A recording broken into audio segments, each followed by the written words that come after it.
তো আর কতদিন এরকম অন্যের চাকরি করবা? চাকরি করা মানে জানো তো, চাকরি করা মানে হচ্ছে চাকরের মতো কাজ করা।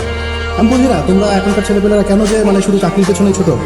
বুঝলেন বাবা, দেশে শুধু চাকরিজীবী পাওয়া যায়, উদ্যোক্তা আর পাওয়া যায় না। মা, দেখো তুই আমাকে একটা ভেঙে ফেলেছে, দেখো ওটা হচ্ছে না।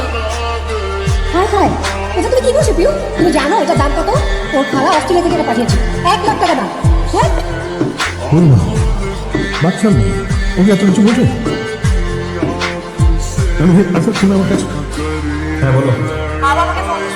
তুমি নাকি নতুন একটা ট্যাব কিনে জোনাদের জন্য পাঠিয়েছো। আমি কিনতে কি হয়েছে মানে? তুমি টাকা কোথায় পাইছো ট্যাব কিনে?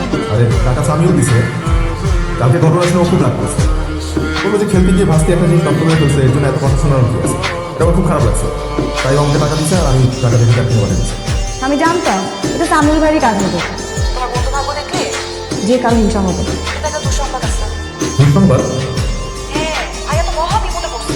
ওই যে চায়না থেকে কি নাকি ইম্পোর্ট করতে চাইছিল, এটাও তো বাড়ি মর্গেজ লাগছিল। তারপর তো সব প্রোডাক্ট এই কাস্টমসে নাকি আটকে রাখতে কন্টেনার নাকি কিছু বাই করতে পারতেছে না। তুমি জানো 6 কোটি টাকার প্রোডাক্ট ছিল এখানে। কি বলো, কেন? পুরোটা তো জানি না, কি জানি কি পোস্ট ডিক্লারেশন ছিল, এই জন্য নাকি প্রোডাক্টটা আটকে দিচ্ছে। ও তাহলে তো বড় বিপদ। আমি অনেকদিন ধরে একটা কথা আপনার কাছে গোপন করেছি, আজকে না বলে পাচ্ছি না। আপনি যে কোম্পানিটা দেখেন সেই কোম্পানির মালিক আমি না, আমি কর্মচারী রাকিব মালিক। সে যে এত বড় লোক ভাবে সেটা কাউকে জানাতে চায় না। কত কত মুর্শিদ মাদ্রাসা যে রাকিবের টাকায় তাহলে তার কোনো ঠিক ঠিকানা নেই। প্রায় 300 ছেলেপেলের ভরণ পোষণের দায়িত্ব নিয়ে নিয়েছে শুধুমাত্র রাকিব। বলছেন সামিউল ভাই রাকিব এগুলো? না ভাই, আমার কোনো বিশ্বাস হচ্ছে না।